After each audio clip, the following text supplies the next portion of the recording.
자, 오늘은 6교점에서 동효에 대해서 우리가 이제 공부를 해보도록 합시다. 동효를 설명드리기 전에 어제 연락이 왔어요. 옷가게를 하시는 아주머니인데 옷가게가 이제 잘 되지 않으니까 아직 계약 기간은 많이 남았고 내놓으려고 하는데 언제 다른 사람한테 옷가게가 이제 나가게 될지 그거를 이제 물어봤는데 여러분들 우리가 같이 한번 공부하면서 이제 풀어보도록 하자고요. 어제 날짜는 2026년도. 자, 우선 요거를 꺼내 봅시다.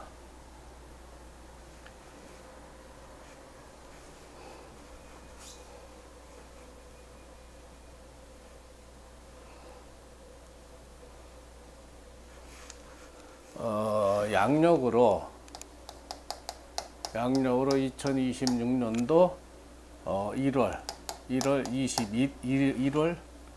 21일 아침 10시 32분이니까 4시가 되죠. 그럼 음력으로는 2025년도 12월 3일 4시가 됩니다. 여러분들 한번 같이 풀어보세요.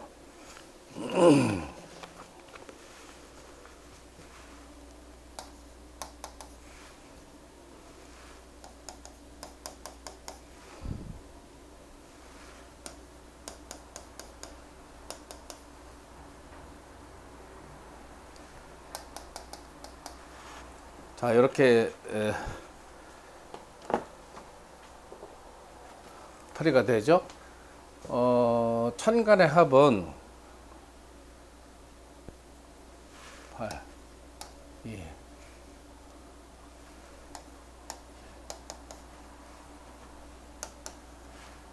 지지합은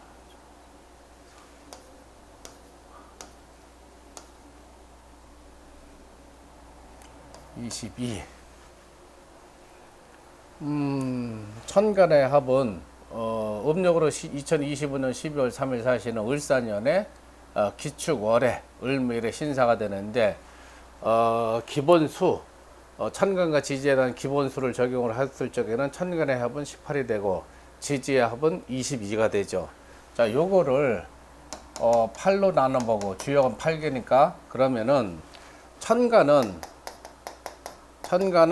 상계가 되니까 상계가 8로 나면 나머지가 2가 되죠. 2는 태괴가 됩니다. 태는 택이죠. 택이 되고 그 다음에 지지는 하계가 되는데 하계는 21을 8로 나누면은 6이 나오죠. 6은 뭐예요? 이거는 간계가 되니까 간계는 산이 된다.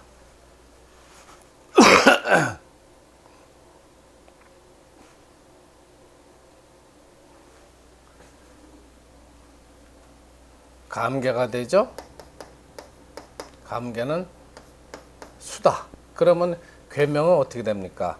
택수 곤괴가 되죠. 택수 곤괴다. 굉장히 흉계가 떴어요. 뭔가가 이러지도 못하고 저러지도 못하고 가게를 내놨지만 팔리지도 않고 유지하자니 장사가 잘 되지도 않고 하는 여러 가지 복합적인 문제가 지금 들어와 있는 상황이다. 그 다음에 동요를 볼 적에는 천간과 지지의 합은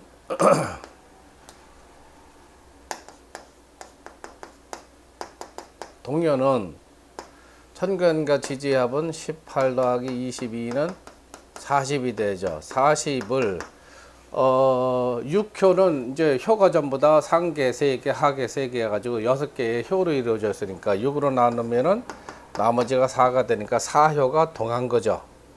요거는 4효가 동했다. 이렇게 우리가 판단을 내릴 수가 있죠. 자, 그러면은 본계를 우리가 구성해 보면 본계는 태계니까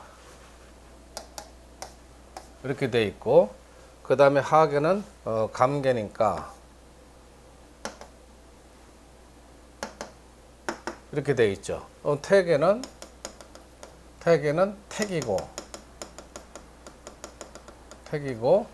그 다음에 하계는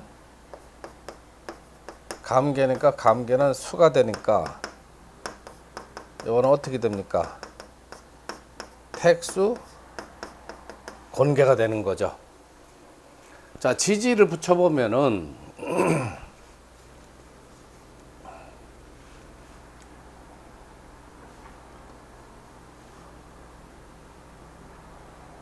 자, 지지를 붙여보면요. 상계는 태계니까 태계죠. 태계는 미유해가 돼 있고 미유해가 돼 있고 그 다음에 하계는 감계니까 오진인이 돼 있죠.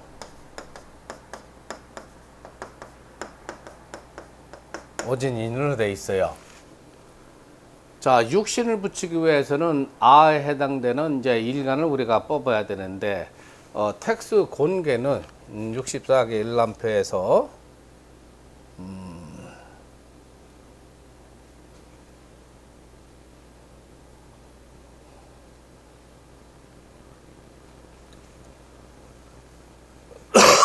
요 택계하고 수하고 보면 택수 곤계가 나오죠. 택수 곤은 초, 그 다음에 태, 금으로 되어 있으니까 속궁은 금궁에 들어간다는 얘기죠. 그러면 내외 지지기법에서 금에 해당되는 게 여기 유금이 들어와 있죠. 그래서 유금이 아라고 보고 우리는 일간으로 이렇게 표시를 해두자고요.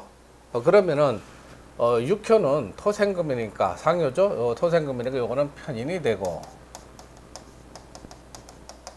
그 다음에 요거는 금생수니까 상관이 되죠. 상관이 되고 화극금이니까 관기가 되고 토생금이니까 정인이 되고 금금목이 되니까 정제가 됩니다. 자, 아까 택수 곤계는 초에 태금이라니까 초가 세요가 들어오는 거죠. 세요가 초에 들어있는 거예요. 그럼 응은 어떻게 들어옵니까? 응은 사효에 응이 들어오는 거죠. 사효에 응이 들어와 있는 거예요. 자, 그러면은 이 아주머니가 옷가게를 내놨다 하는 정황상을 우리가 살펴본다고 한다면은 하계는 4개고 가장 내적인 문제가 들어오는 거죠. 그러면 세효가 정제에 붙어 있으니까 어떻게 판단해야 됩니까? 가정 내에서 이리저리 어떤 그 돈과 연관된 문제가 태동이 됐다 이렇게 판단해 볼 수가 있는 거죠.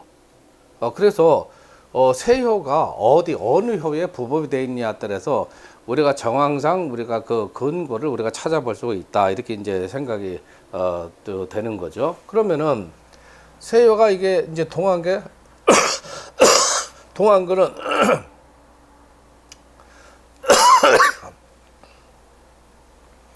동안견 사효가 동했잖아요. 사효가 여기에 동했어요. 그러면은 사효가 이렇게 동한 거는 여기다 이렇게 표시를 해두고, 자, 해수가 이제 동했는데, 해수가 동했으면 음으로 바뀌어 들어가는 거죠. 상효는 그대로, 오효는 이렇게 되고, 그럼 뭐예요, 이거는? 감계로 바뀌어 들어가는 거죠. 그럼 여기에다가 육신을 붙여보면은,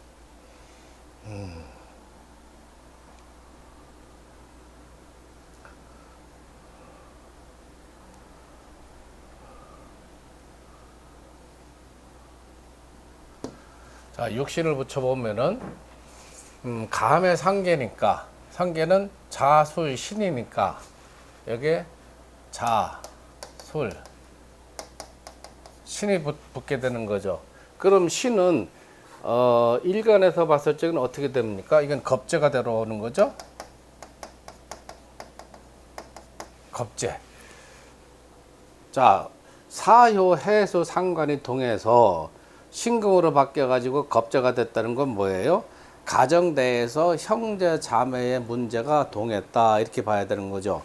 우리가 동했다는 거는, 동효라는 거는 동하지 않은 효보다 옛날 책을 보면은 3배 이상의 힘이 있다 이렇게 보는 거예요. 그 다음에 동에서 바뀐 변효는 동요를 제압할 수 있는 그런 힘과 능력을 갖고 있다. 이렇게 보면은 우리가 육효를 풀이하는데 굉장히 이제 수월하게 판단을 내릴 것 같습니다. 자, 그러면은 어제 그 12월 3일 어제 을미일에 10시 32분에 어떤 아주머니가 전화가 와서 가게를 내놓으려고 하는데 언제쯤 내놓겠습니까? 나가겠습니까? 하고 문의가 왔단 말이에요. 원래는 육임으로 점을 쳐달라고 한 거를 우리는 이제 육효점을 공부를 하고 있으니까 육효로 우리가 한번 풀이를 해보자고요. 그러면은 이렇게 뽑았을 적에는 상계가 태계가 되고 하계가 감계가 된단 말이에요.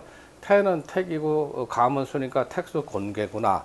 굉장히 자금적으로 핍박을 받고 있고, 그 다음에 이리저리 가정 내에서 어떤 불화적인 요소, 분열적인 요소가 많이 발생하고 있다. 이렇게 볼 수가 있는 거죠. 그거는 세가 지금 초유에 있기 때문에 그래요. 하효는 가정 내적인 문제, 하계는 가정 내적인 문제, 상계는 가정 외적인 문제로 봤을 적에는 요 문제는 가정 내에서 발생되는 어떤 문제로 인해 가지고 가계를 급히 내내야 되는 문제가 발생했구나 하는 걸 볼 수가 있죠. 자, 육신을 적어보니까 정제가 동했어요. 정제가 떴어요. 그럼 정제라는 건 뭐니까? 돈 문제죠. 가정 내에서 돈 문제가 연루돼서 태동이 된 거로 인해 가지고 급하게 가계를 내내야 되는 문제가 발생이 됐구나. 그런 문제가 이제 들어오게 되는 거죠. 자, 그 다음에 동요를 보니까 상관이라는 거 어떻게 돼요? 자평명리에서 보면은 나보다 나이가 적은 그런 조카들, 그 다음에 동생들, 그 다음에 사회로 본다면 학교의 후배들, 그 다음에 직장으로 본다면 나보다 늦게 입사한 사람들, 이런 걸 전부 다 식신상관으로 보는데 상관에 동해 가지고 겁재가 들어왔으니까 어떻게 되는 거예요? 이거는 나와 같은 형제 자매들의 문제가 들어오는 거죠. 그러면은 복합적으로 세효가 초효, 인목, 정제가 들어와 있는데 동안근은 사효, 해수가 동했단 말이에요. 상관이 통해서 겁재로 밖에 들어갔어요. 그러면은 가정 내에서 그 형제 자매들 간에 어떤 돈 문제와 연루돼서 그 문제로 인해 가지고 돈 문제가 태동이 돼서 급하게 가계를 내놔야 되는 문제 때문에 전화가 왔구나 하는 걸 우리가 알아볼 수가 있죠. 그래서 여러분들은 동요라는 거는 동하지 않은 것보다 한 3배 정도의 힘이 있다 이렇게 판단하시고, 그 다음에 동에서 바뀐 변효라는 것은 동요를 제압할 수 있는 그러한 힘과 능력이 있다 이렇게 여러분들이 판단을 해 두시면 되는 겁니다. 자, 이제 동요에 대한 설명을 해 드릴 텐데, 자, 요거는 지웁니다.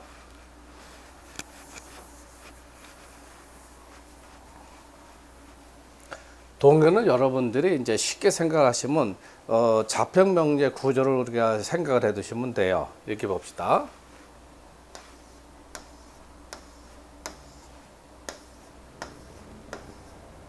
자, 이걸 사주팔자라고 한번 생각을 해 보세요.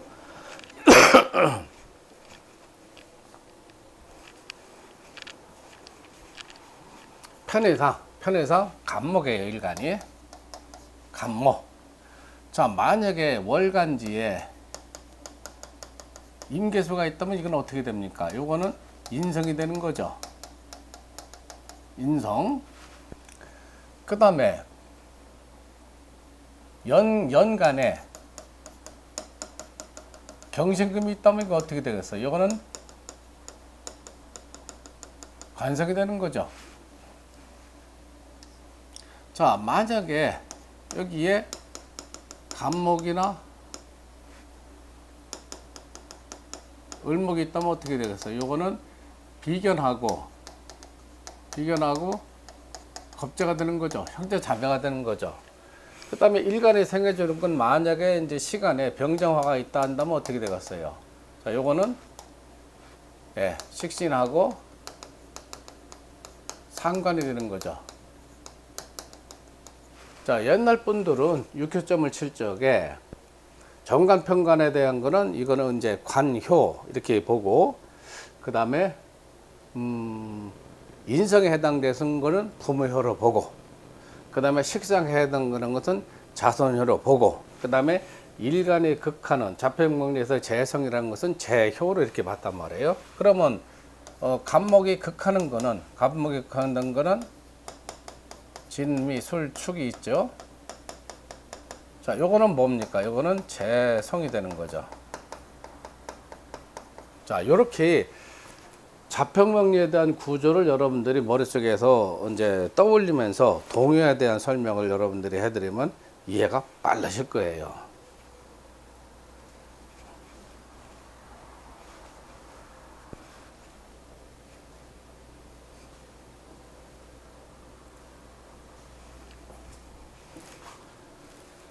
자, 동요에 대해서 지금 위에는 이제 부효라는 거는 정인과 편의, 인성에 해당되는 것을 우리가 부효라고 하고, 그 다음에 식신상관에 해당되는 것은 이제 자효, 자선효가 하는데, 만약에 정인이나 편인에 해당되는 거 부효가 동했다.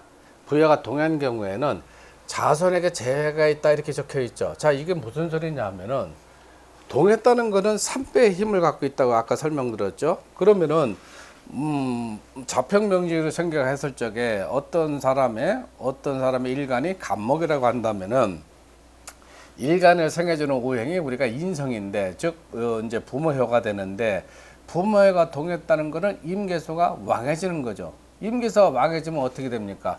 바로 식신상관 병정화를 우리가 극하게 되는 거죠. 병정화는 자손에게 되는 자손에게 재액이 있다, 재화가 있다 이렇게 볼 수가 있는 거죠. 그 다음에 병점에는 약효가 없다. 자, 병점이라는 것은 뭡니까? 병점이라는 것은 주로 관기, 즉 관여를 갖고 논하는데, 관기를 갖고 논하는데, 인성이 동했다는 건 어떻게 돼요? 인성이 동했다는 것은 글자 그대로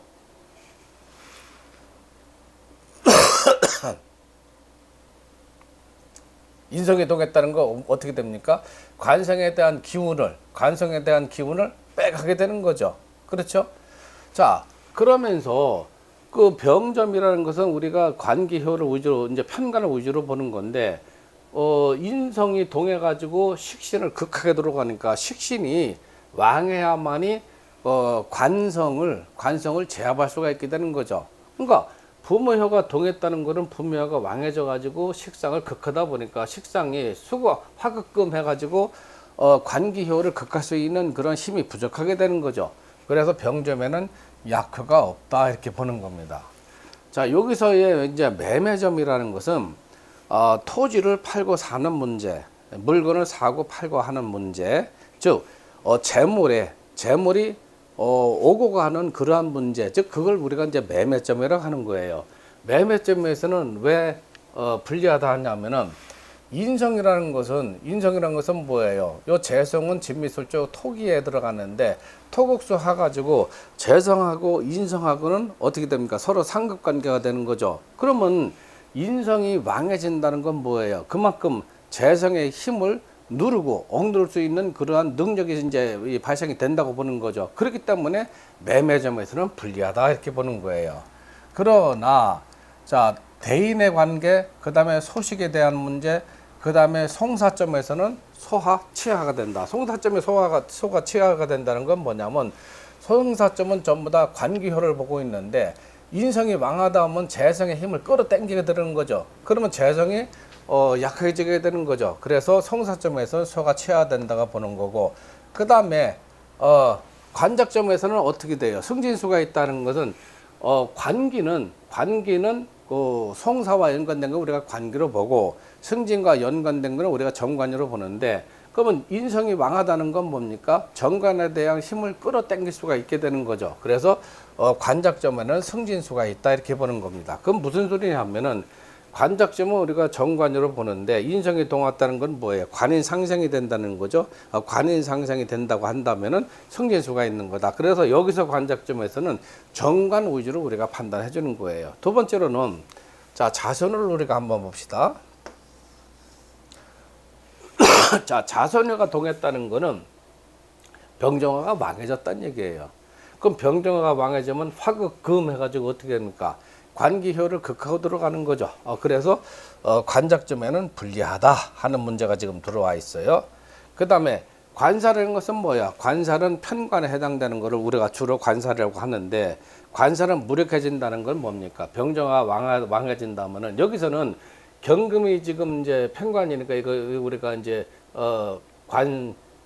귀살로 보는 건데, 화극금 해가지고 어떻게 됩니까?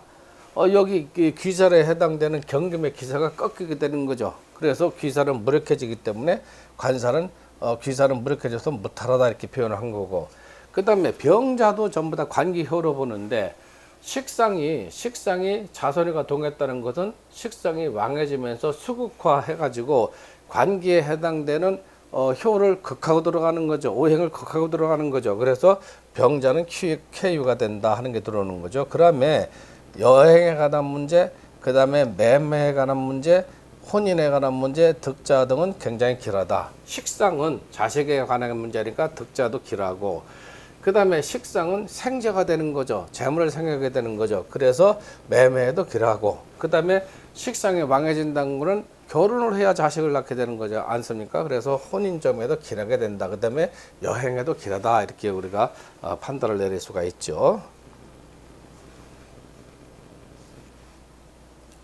자, 다음에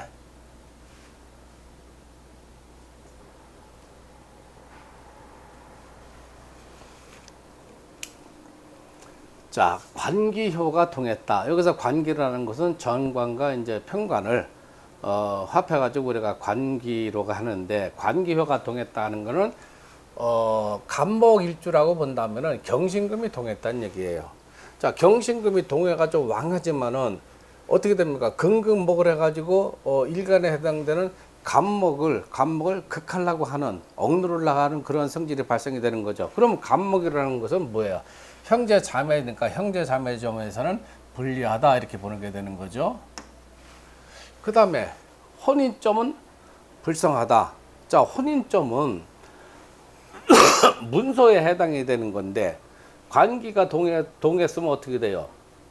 관기가 동했으면 문서에 해당되는 것을 많이 생해 주는 거죠. 자편명리는 중화라는 거를 가장 중요하게 해봤는데, 많이 생을 받게 된다면 어떤 문제가 들어옵니까? 그거는 결코 균형을 이루지 못하게 되는 거죠. 중화를 못 이루게 되는 거죠. 그 다음에 혼인점은 이제 자손 문제를 보는데, 자손 문제는 또 어떻게 봅니까? 자손의 식상에 해당되는 건데 병정화가 되고, 그 다음에 관계가 동해서는 경신금이 동해서면 화와 금은 어떻게 됩니까? 서로 상쟁의 관계가 들어오는 거죠. 상계 관계가 들어오는 거죠. 그래서 혼인점에는 불성하다. 자, 그 다음에 병점이라는 건 주로 우리가 논할 적에는 편관, 즉 관계를 갖고 논하는데, 관계가 지금 왕해진다는 건 뭐예요? 이거는 병점의 병사가 더 나빠진다 이렇게 봐야 되는 거죠. 그 다음에 여행이나 원행에서는 제약을 당한다. 그 다음에 송사, 매매, 농경, 육축 쪽은 전부 다 불리하다. 송사에 관한 거, 그거는 전부 다 뭐예요? 관기효로 논하는 거죠. 그 다음에 농사 짓는 거는 뭐예요? 전부 다 재물로 들어오는 거고, 그 다음에 육축도, 그 다음에 매매 거는 전부 다 재가동한 건데, 그러면은 관기가 왕해진다는 거는 뭡니까? 재생의 기운을 지금 빼가고 들어가고 있는 거죠. 그래서 송사 문제, 매매 문제, 농경 문제, 육축 쪽은 전부 다 불리하다 이렇게 적혀 있는 겁니다. 자, 그 다음에 재효. 재효는 이제 정제, 편제를 우리가 이제 재효라고 하는데, 요 명리를 구한다는 거는 뭐냐면은 명예직 있죠.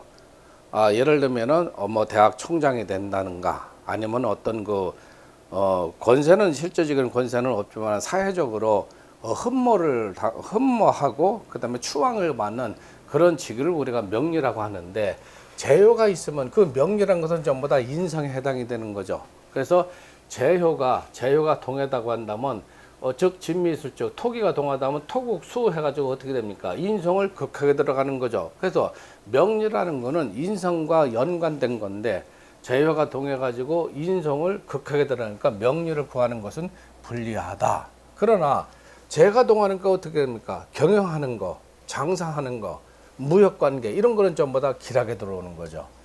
자, 그 다음에 친인척 간에 불화가 있다 하는 건 뭡니까? 재가 동했다 하면 일간, 즉 비견겁제에 해당되는 것이 재를 탈지하기 위해서 서로 어떻게 됩니까? 서로 견지하고, 그 다음에 다투게 되고, 그렇죠?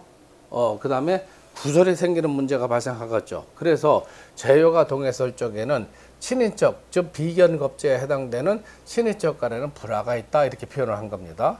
그다음에 병점은 우리가 관계, 즉 편관을 놓고 판단한다는데 재가 왕하다 보니까 어떻게 됩니까? 재상 반대 가지고 편관을 왕하게 만들게 되죠.